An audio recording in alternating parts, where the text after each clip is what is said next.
just to do a revisit, the hits just keep coming from our lovely friends at the Young Twerps. This is Joe Biden is a shameful excuse for a leader. Somebody had to say it besides Tim Pool and the entire right-wing media. It had to be somebody who will put a spin on it that the kids will like. Luckily, this is brutally short, I think, because it's a YouTube short. It's also on their TikTok, which, by the way, TikTok is malware, and anybody who tries to keep you or get you on TikTok means you ill, for the record. Okay, here we go. This is Joe Biden is a shameful excuse for a leader. Let's see it. Any Democratic voter, look at this sad, pathetic excuse for a leader. Fuck you. Wow. Oh, maybe she's talking about Cenk. Maybe, that's right. And think, nailed it. Wakey, wakey, Democrat. Wakey, wakey. This is trash judge. Democratic voters. Wakey, wakey, Democratic voters. Yeah, don't vote this fall. If you give Biden, you have to understand, Biden may have a hair's breadth voting majority using the vice president on certain bills in the Senate. And he may have lost seats in 2020 in the House and only have a 10-vote margin, Republican to Democrat, there. But if you go out and you give him 2 more senators and a bunch more Congress people, you know what he's going to do? He's going to end Social Security. He's going to take Ketanji Brown Jackson off the Supreme Court. He's going to get us back into Afghanistan. That's what'll happen if you elect more Democrats. All of the apologists for corporate Democrats who spend all their days on Twitter shaming anyone who dare question the leadership. Oh, that's me. I'm not, by the way, just for the record, she knows I don't, this is hyperbole to kind of cover her ass, but she means me. She and Cenk had a little Twitter run-in with me a little while ago, and they were both flipping out about the same thing. This is a lot of this is their fault. And also, I'm not the only one, which is why they're freaking out so much about this, because neither one of them is capable of a genuine mea culpa. Neither one of them is either, I honestly don't think they give a shit. I mean, they make enough money being on the opposite side. It's better for them if the Trumpians are in charge. And whereas the Susan Sarandon types want the whole system to collapse because they think whatever will be built from the ashes will be some sort of beautiful phoenix of utopian, social programs and whatever. But a lot of people are just going to have to die first. We just got to clear the decks. There's got to be kind of a purge. And if you're alive right now and reliant on certain things and they collapse it, it's just, you got to take one for the team. That's the Susan Sarandon crowd. These guys just know that they make more money if Democrats can't do anything. So the goal is, it's like point shaving, that big point shaving scandal where they're like, you have to lose by just a couple of points, but you got to get us close enough, and then you got to intentionally throw the game. It's much closer to that business model. Of these pathetic people in the Democratic Party. I feel seen. Wakey, wakey. Why are you quoting A Clockwork Orange if you are even aware that you are? By the way, I'm totally grabbing this soundbite later and using it as my alarm clock because nothing would get me out of bed faster. A lifetime judgeship. It's a federal. Oh, she's talking about, okay. She's talking about the Kentucky judge, which if you get this Eastern Kentucky judge in this one area, McConnell won't stand in the way of all the rest of them. Also, there is no judge in that area that will be the way we want. So it's a dead issue. It's Eastern Kentucky, for fuck's sake. This is like a West Virginia thing times 10. But McConnell is apparently, this is the idea of the deal. This is from a while ago. So again, mostly a rumor story, but whatever. We'll see if the actual person goes through. But the important thing is, it's like one asshole for 50 other judges. By the way, let's see. Biden judges confirmations.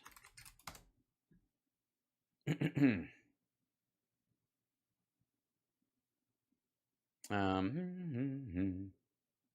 me see where the biggest, let's see.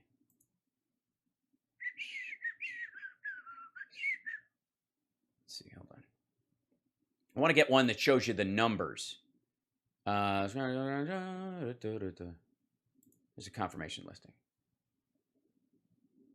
No, that's the wrong one. Give me a second. I'm sorry you have to look at that, but we'll fix it. Mm-hmm.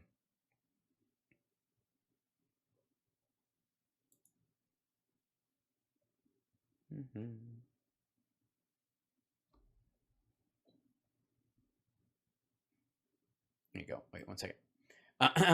Maybe later. While some major pieces of President Biden's legislative agenda remain stalled, he has enjoyed more success than recent predecessors in winning Senate confirmation of judicial nominees. In a statement Wednesday, Senate Majority Leader Charles Schumer noted last week that his chamber confirmed the 66th of Biden's judicial nominees to a lifetime appointment on the bench. This is older, too. This is from June 3rd. Part of Schumer's boast was rooted in the diversity of the judicial nominees the Biden White House has chosen, and Senate Democrats have confirmed. The Senate Majority Leader's statement that 75% of the judges confirmed since last year are women. Nearly two-thirds are people of color. Biden, more so than any modern president, has also prioritized nominations for public defenders and civil rights attorneys. The other part has to do with speed. No president of either party has seen this many judicial confirmations at this point in his term since JFK.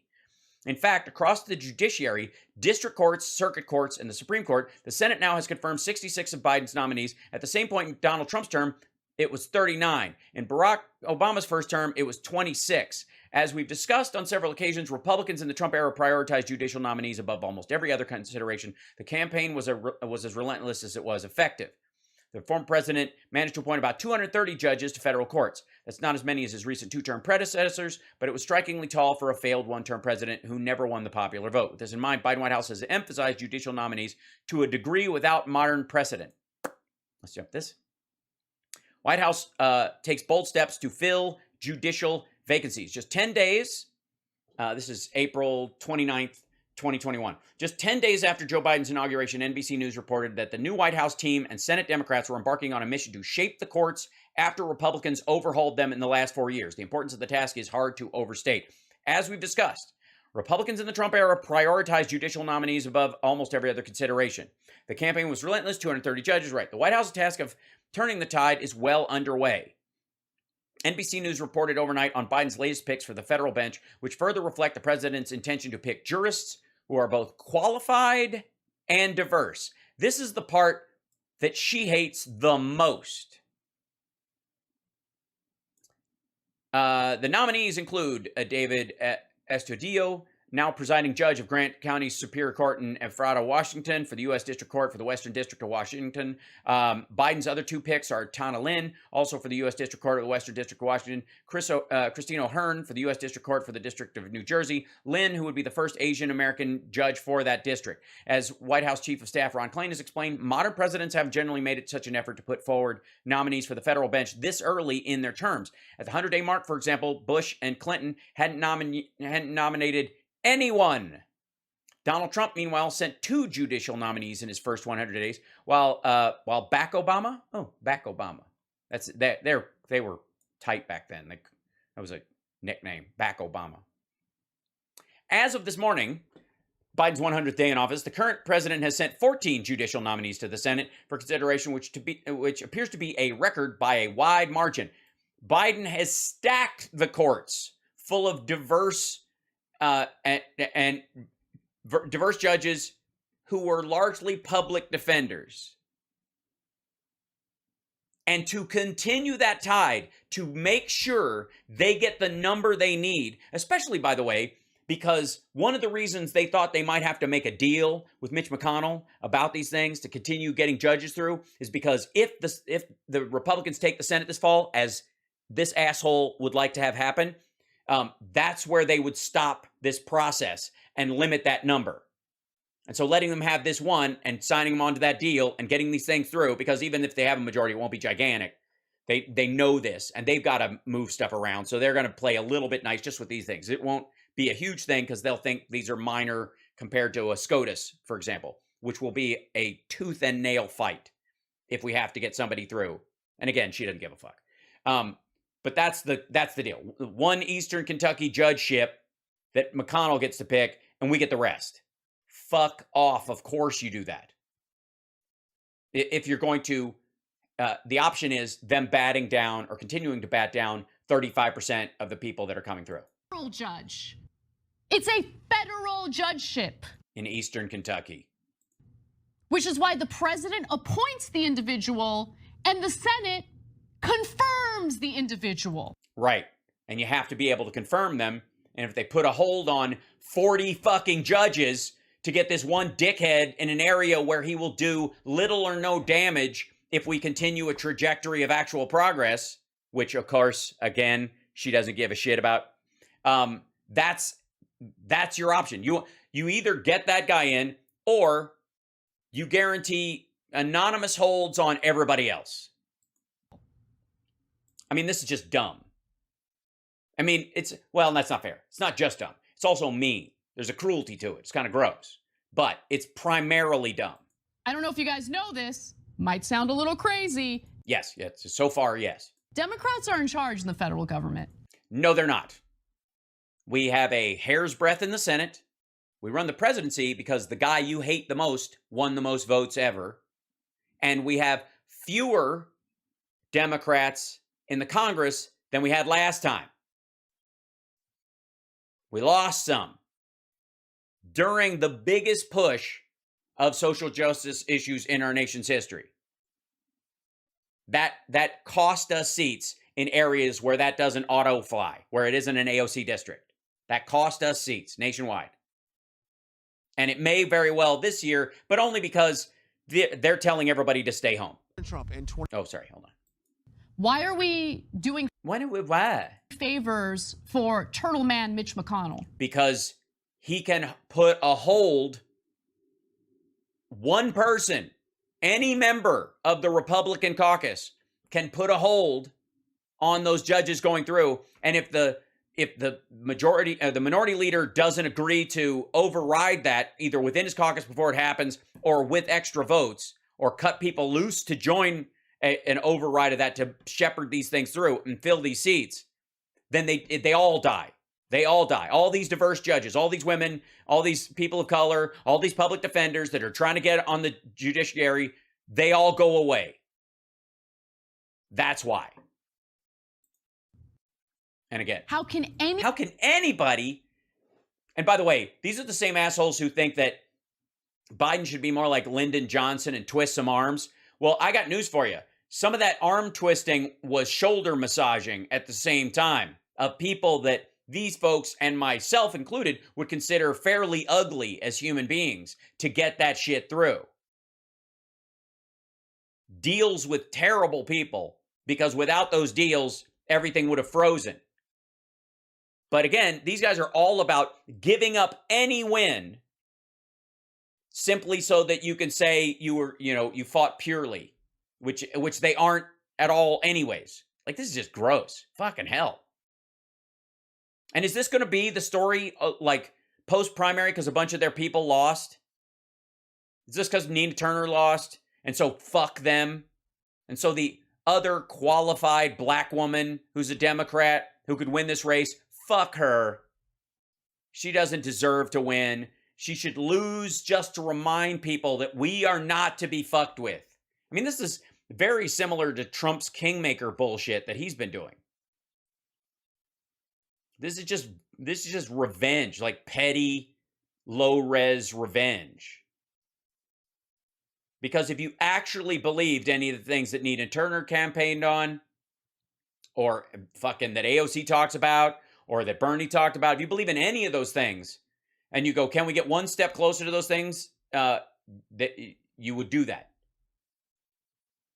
Especially when it's a choice between one step closer, and I would argue 5 or 10 steps closer, versus 20 steps back off a fucking cliff. Good Lord, this is gross. Is it? And by the way, I limit my intake of this crowd over time. I used to be a watcher back in the day, and then it just got gross. and I just can't do it anymore. So I get these little, like, because I look through some of the clips, like when we're doing some clips on here, I look at to see if sometimes they contextually say something before or right after it, just so that I can fill in the blanks if they mention something in, as an example, so I can, so that I'm not talking out of school. But increasingly, this is what it's all about. This is about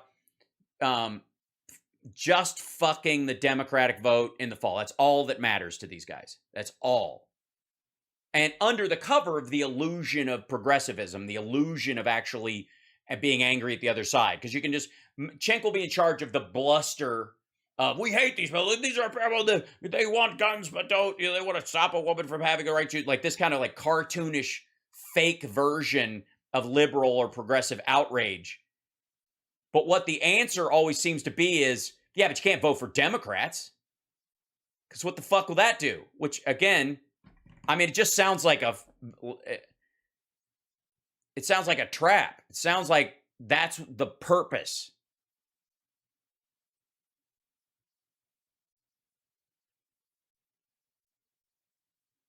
I don't know how you do that every day without just getting a lump of coal in your stomach. Well, that's the thing, Greg Emmett. He goes, TYT is spot on in the issues, but very wrong on the methods. But that might very well be the thing. That's what a honey trap is. That's what that's how you lure someone. The direct right attack, the right-wing attack, is to directly attack people for what they are and who they are and what they're, what they believe. The indirect attack, which is often more effective, especially if your goal is to keep people from voting, is, hey, I'm on your side. I want these things too. But that's not the answer. Those people aren't going to do anything, and they're not going to listen to you until you stop showing up to support them. That's actually more effective long-term at fucking the vote, especially with the youth vote, which is, traditionally very hard to get. That most people, the vast majority of people, age out of this shit. And if they maintain their values, they'll know better. But by that time, they've gone through maybe 3 election cycles that they either have pissed away their vote on a protest vote because they're angry at the system, or they didn't vote at all because they felt disenfranchised and they were bullshitted by, by these assholes.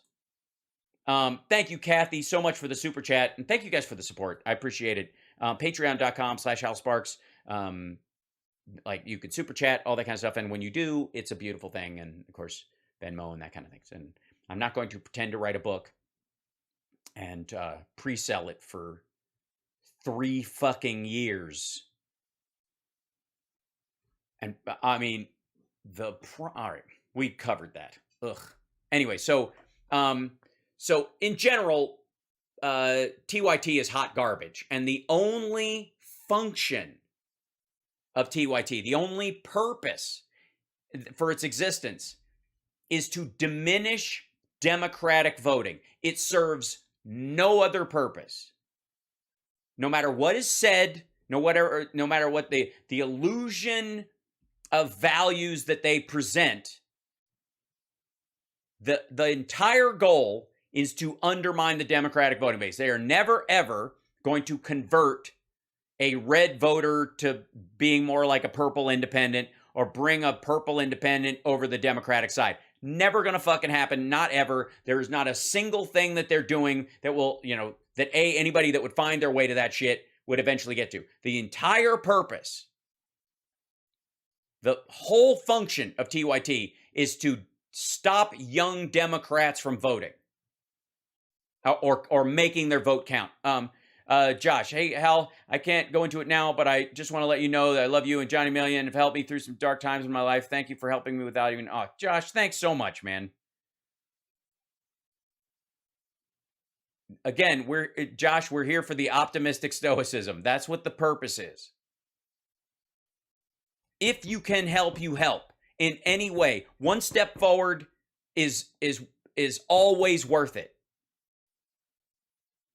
And saying they should have run a marathon, shoulda, woulda, coulda, they moved forward when we could have moved backwards, and we can move backwards so fucking easily. It doesn't take much. It took one Trump presidency. And 3 judges he threw up there, and they're talking about goodbye same-sex marriage, goodbye contraception, goodbye a woman's right to choose. I mean, that's going to have to be legislated now, and they know it. They also know we don't have enough votes to codify it. We don't. If everybody shows up, and Kamala Harris could vote on this as a reconciliation thing, still can't pass it.